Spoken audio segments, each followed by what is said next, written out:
You are listening to the Two Disabled Dudes podcast. I'm Kyle Bryant. And I'm Sean Baumsark. Together, we're navigating life with disability. Welcome back to the Two Disabled Dudes podcast. This is episode 47. We have another incredible guest with us today. He's become a really good friend in the past few years, and we're excited to talk to him. First of all, Sean, how is it going? It's going great. It's hot in Sacramento, so I'm enjoying the summer. Yeah, baby, you been out on your trike lately, or what? No, I've actually started to go on, you can call them hiking trips or walking trips, either one. I'm getting out on my feet because baby, got some stuff to get ready for. Cool. All right, good stuff. Well, today our episode is a conversation with Barry Rice. He's going to be our guest today. Barry lives in Dublin, Ireland. He's a 2013 recipient of the Ataxia Athlete Initiative, and he's the founder of a bike ride fundraiser called Cycle Ataxia that raises funds and awareness for Friedreich's ataxia research. Barry, welcome to the show. Hi lads, how's it going? What up, Barry? What'd you call me? What they call you? Did you say lads? I love it. Lads, Awesome. yeah. All right. You're a lad, yeah. Nice. Barry, what time is it where you are right now? It's 9:30 in the evening. 9:30. What does that mean? That means half past. Not 9:30. I'm gonna have to adapt my lingo. So if I say anything that's lost on you, just pull me up on it. All right. Nice. It's actually, Sean was saying that he's enjoying the summer, and I'm enjoying the summer too, because actually in Ireland at the moment here we have like an unprecedented heat wave, so the temperatures are set to hit like 30 degrees this week. That I don't know what that is in Fahrenheit. It's like 500 Fahrenheit or something like that, but it's hot. It's really hot. Wow. So it's nice for the change. It's pretty cold and wet here most of the time. Yeah. So the government are putting out hydration stations and telling people to keep their parrots out the windows and put sun cream on their cats and everything. I think it's important that we just note that according to a Google, 30 degrees Celsius is only 86 degrees Fahrenheit. Okay, 86 is a beautiful day. That's as hot as it gets over here, really. Wow, okay. And that's hot. Trust me. For Ireland, that is hot. Awesome. How cold does it get? What's the coldest, like in the winter? It doesn't get extremely cold either. Like it might go a few degrees below zero against Celsius. So zero is the temperature water freezes at. A few degrees below freezing. No, it's not extreme. And so since people only know you by your voice, and now they know you have Friedreich's ataxia, just like me and Sean, can you tell us a little bit about your FA diagnosis? How'd that go for you? Yeah, so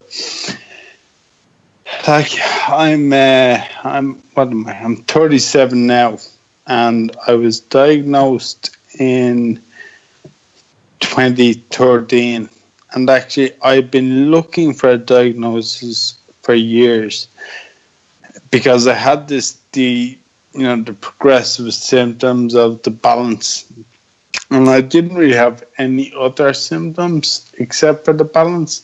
So like I saw 4 neurologists. I was admitted to hospital 3 times. I had a million tests done on me. And then one day I said to my neurologist, listen, my speech, I noticed my speech is starting to become affected as well. I have to concentrate more to speak clearly. And she said, oh, right, well, maybe we should test for Friedrich's. And I was sort of dumbfounded. I was like, you haven't? What do you mean, maybe we should test for Friedrich's? I rather naively assumed that was one of the first tests. You know, it's a simple blood test. Why bring me into hospital 3 times and run all these other crazy tests? So in many ways, I guess it was relief to get my diagnosis. I mean, obviously it's not a good or nice diagnosis to get, but it was a relief to have an answer and have a name for it, you know, because... One thing, putting a name on it allows you to focus your efforts and your energy a little more carefully and intentionally. So even though nobody wants such a diagnosis, being able to label it or put a name on it can be a bit of a weird sigh of relief at the same time. Yeah, definitely it was now, yeah. So, Barry, you know, we're going to move on from the diagnosis a bit, but I wanted to ask you a question because you're a father. You've got 2 little girls. You got a family. And so how did that work in your head with the diagnosis, just kind of, you know, outlook on the future? Well, when I first got my diagnosis, we only had one daughter, and she was newborn. My kids now are 3 and 5 years old, but when I got my diagnosis, my 5-year-old was newborn. And straight away, my biggest concern was, have I passed this thing on to her? Because I read it was a genetic condition and I wasn't sure how that would work. So we went and we got Claire tested, and thankfully Claire is not a carrier. So the chances of our kids being affected are, you know, really, really small. Right. So that was a relief. Yeah. So tell our listeners about cycle ataxia. Okay, so cycle ataxia, I guess, in a nutshell, like an Irish version of ride ataxia, on a, you know, a much more modest scale. And when I got my diagnosis, I got straight on to the internet, of course, and I learned all the bad things and the horrible description of what might be ahead of me, and that wasn't nice. But in the same sitting, I also discovered Farah and Kyle and ride ataxia and the recumbent trike and all the positive things that are happening in the research area. So, you know, that gave me great hope, you know, and it wasn't all doom and gloom. Right. So is cycle ataxia, you started it after you were diagnosed, but correct me if I'm wrong, is it just a once a year, kind of an annual event? Yes, or it was. I'm not running it this year because I have a lot going on in my personal life, and I just wouldn't have the time to devote to it. But yeah, 2014, 15, 16, and 17, once a year. Wow. Were you active in cycling or any other sport before you were diagnosed? Not really, because like I was very symptomatic. Like from my I played sports as a kid, as a teenager, but pretty much once I hit 20, my balance had sort of deteriorated to a point that I couldn't really play sports, or if I did, I was really bad at them. You know? Sure. Yeah, no, I can relate. I've been bad at them since I was born.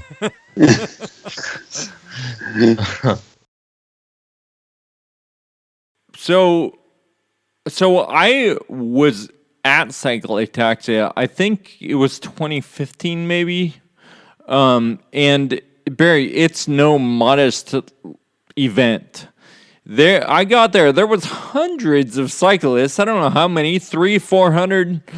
There was like you guys had like this lift where this camera went way up like over the crowd to videotape the crowd. There was banners all over, and there was like music and incredible food, massage therapists afterwards, all this stuff. So I would not accept you saying that it's a modest event. It was pretty incredible. The event is good. It was always modest in terms of fundraising. And it's not because we spend a lot of money and all that stuff you just mentioned. Most of that was free. We begged, borrowed, and stole what we could. What we actually paid for was very little. But in terms of fundraising, it's a drop in the ocean compared to what Ataxia raises. Well, so let's talk a little bit about that.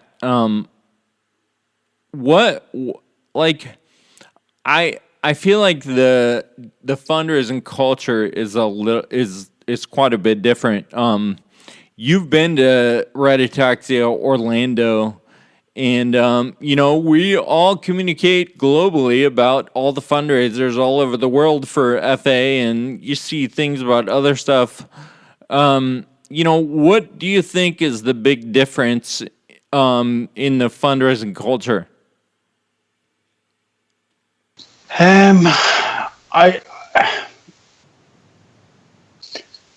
There's a much stronger, that I can say, there's a much stronger fundraising culture in the US.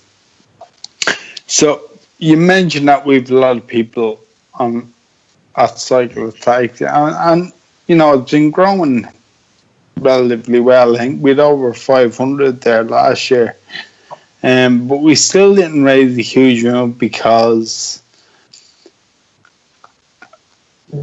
most of the people who attend Cycle Ataxia are just cyclists who come and they pay their €40 or whatever it is, and they come and they cycle and they go home, and we get to educate them a little bit about FA, which is great, but they're just cyclists looking for an event and then move on to the next cycling event next week. And I accept that you have those too.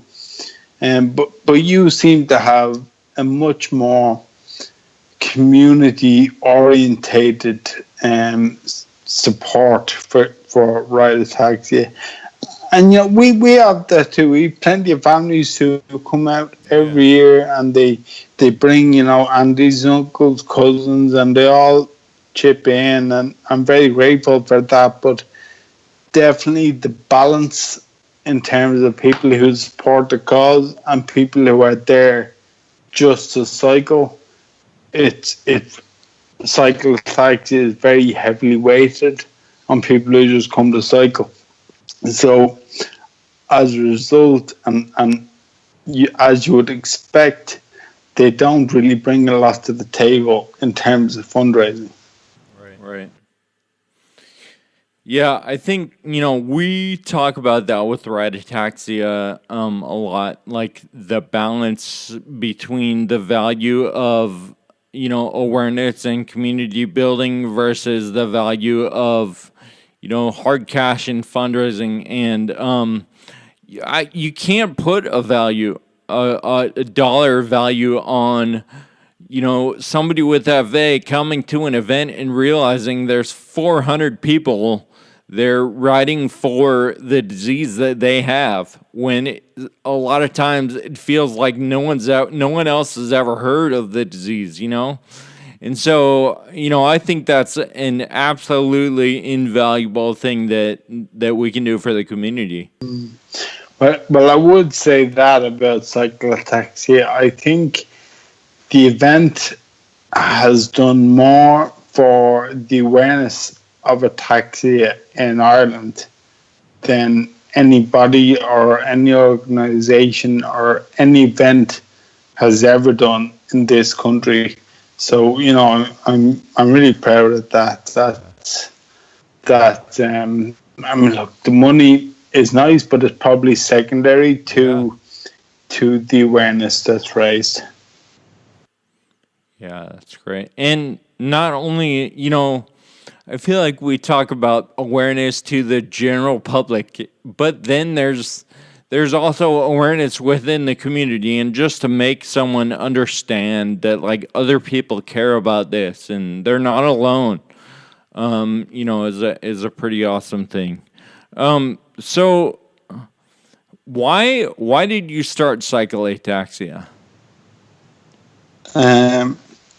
I guess I started because when I got my diagnosis, I wasn't happy to sit around and wait for a cure and wait for somebody else to raise the funds and do the research and get the cure. I couldn't just sit there and do nothing. And even if what I was doing, even if it came to, nothing or almost nothing, from my headspace, at least I felt like, well, I'm doing something, I'm being proactive, and I'm pushing back a little bit. And that's why I did it, because I couldn't do nothing, Yeah. I had to do something. Absolutely. I love that. I realized that we've been talking about cyclotaxia here with Barry Rice, and I don't think we really explained exactly what it is, like the baseline. Like, it's a single day bike ride. Go ahead. Well, what it is, it's a 1 day bike ride. It all starts and finishes in the same location, much like Ride Ataxia. Another thing I'm really proud of is, to my knowledge, I was the first person in Ireland with ataxia to ride a trike. And obviously I got that from you, Kyle. But now, since I've done that, and I've also emulated your Ataxian athlete initiative, so I sort of set up an Irish version of that. So the funds that are raised at Cyclotaxia, they go to research, they go to patient care, but they also go to buying adaptive cycling equipment, so whether that be a recumbent trike or a hand bike or something like that. And I think that's what gives me the most satisfaction is raising funds for that, because at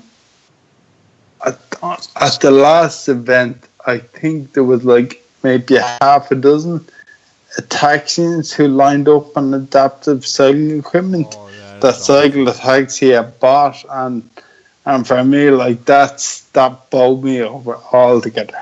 Whatever the research dollars is great, but there's something so tangible and meaningful about seeing somebody who was confined to a wheelchair, for them to go and transfer onto the bike and cycle 13 kilometers, like that's huge, and that's the biggie for me.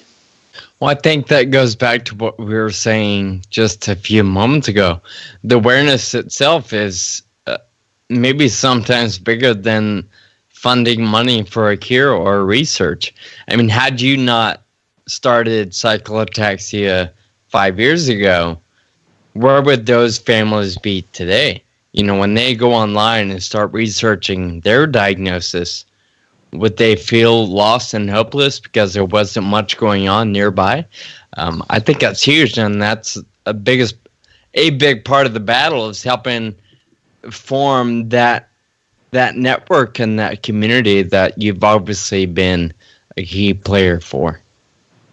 Yeah, absolutely. Yeah.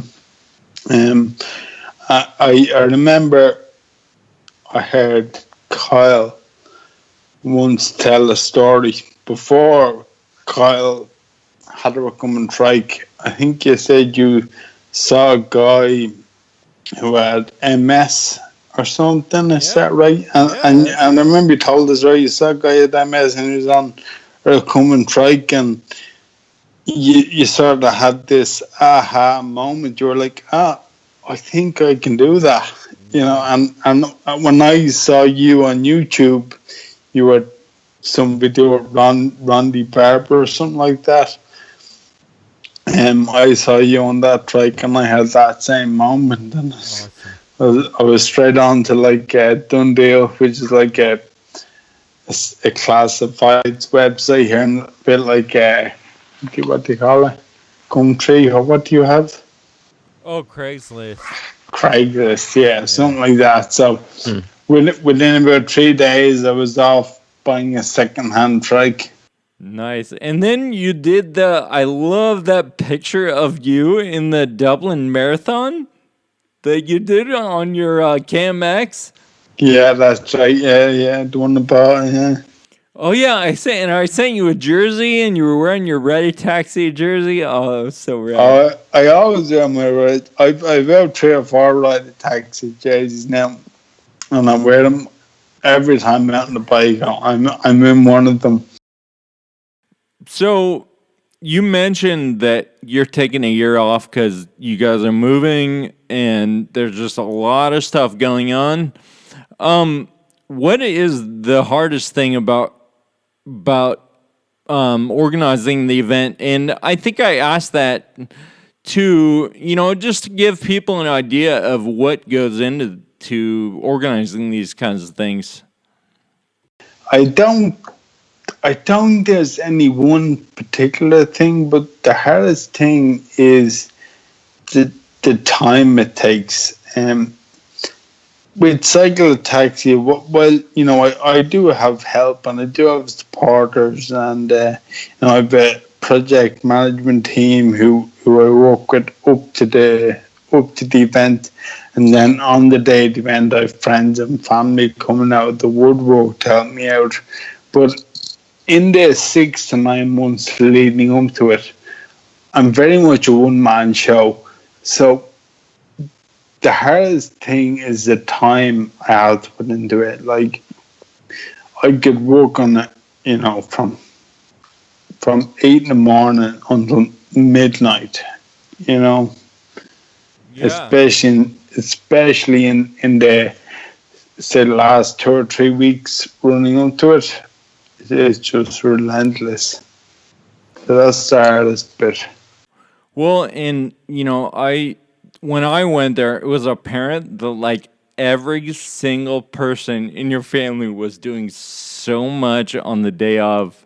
It was really incredible to see everybody come together. Yeah, absolutely. Look, I'm blessed with an incredible family on both sides. My mother's family and my father's family. I have 2 great support networks, and they really pulled it out on the day, So, Barry, organizing an event for a disease that no one's ever heard of is hard. It's hard to build critical mass and momentum. And I know because I've seen stuff you've done on social media and even media like newspapers and stuff like that. You're really good at media and broadcasting your message in a way that people want to hear to draw them in. So, can you tell us a success story from your experience with sort of mass media and getting more people to the ride? Yeah, I don't know if it's good. I've had a few lucky breaks. Yeah, there's a couple of things. I suppose one of the things that happened was my trike was stolen. I was living in an apartment and my trike was stolen.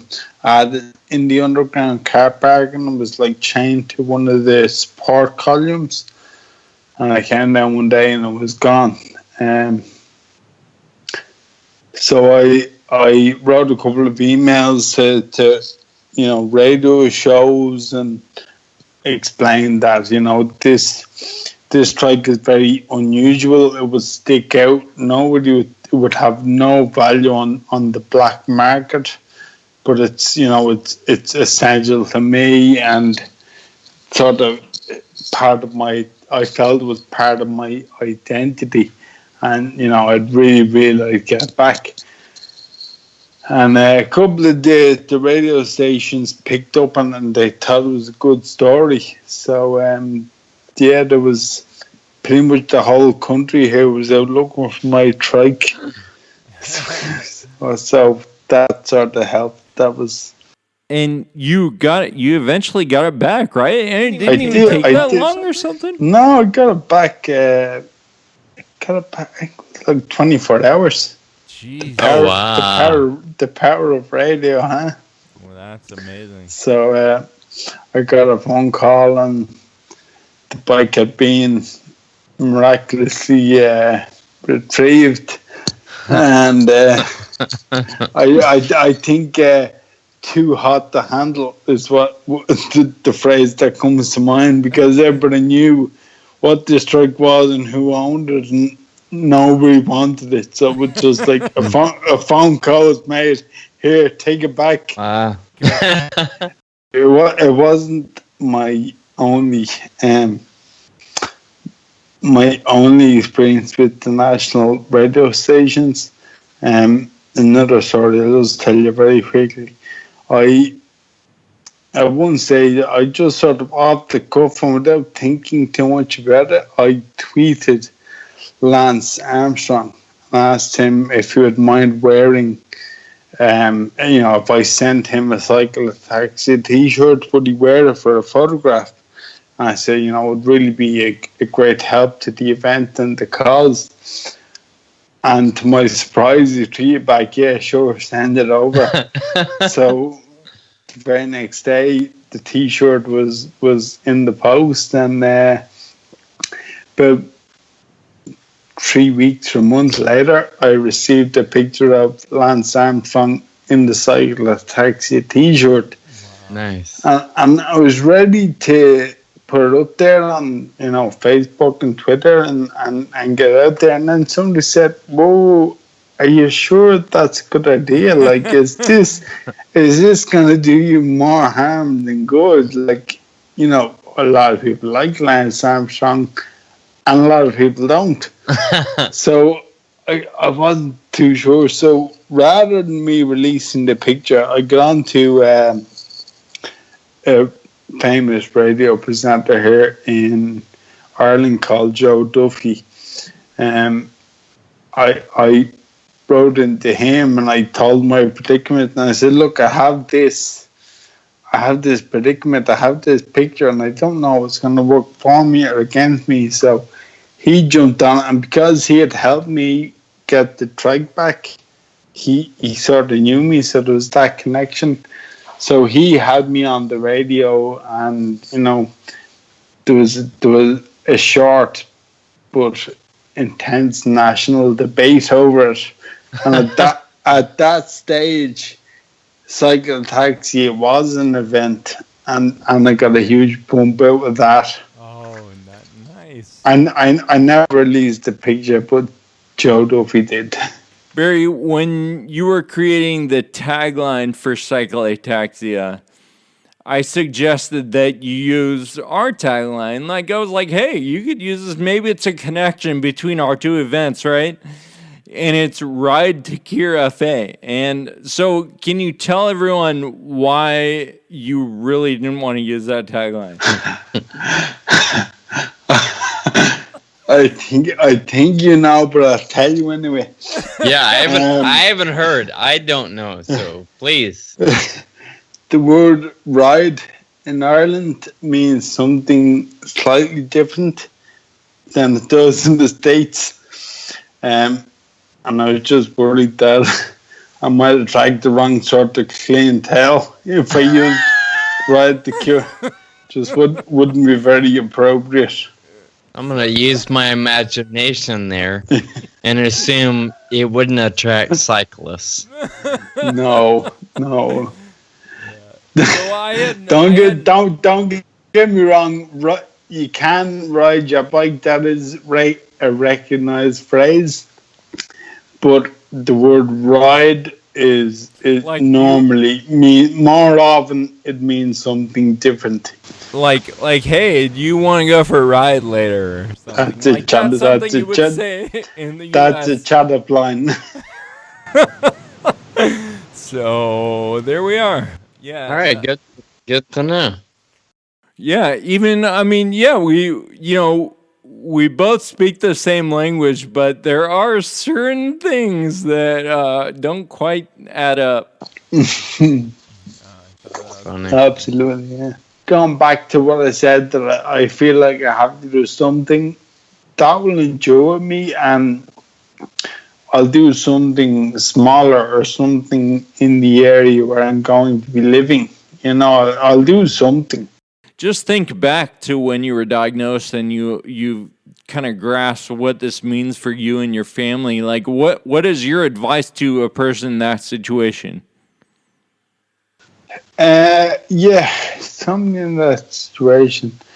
I guess I would advise them to reach out to other people with that condition and educate yourself better. Find out what's going on in the area of research and community, and just see what you can do to get involved, make a difference. Because, and I'm sort of going back to what I said earlier on, but just to feel like you're doing something, can be good tonic for the brain. Barry, thanks so much for sharing your story with us. I know that a lot of people are going to hear it and be like, all right, what do I need to do? I need to take action, start doing something. And maybe that will lead to something more, and that's your story. That's what you did. And we really appreciate you sharing that with our listeners today. So thanks so much. And maybe is it time for bed for you right now or what? Close. I might have another glass of wine. Non-alcoholic wine. Right? Yeah. Absolutely, yeah. Before we go, could I just anybody who's interested in cycle Ataxia, check us out on social media. We're on all the usual platforms, and cycle Ataxia will find us. Thank you for listening to the Two Disabled Dudes podcast. Find us online at twodisableddudes.com. And please subscribe and review on Apple Podcasts. We'd like to hear from you. You can find us on Facebook, Twitter, and Instagram. Special thanks to our audio producer, Jake Tompkins, who also composed the music. Until next time, keep living with urgency.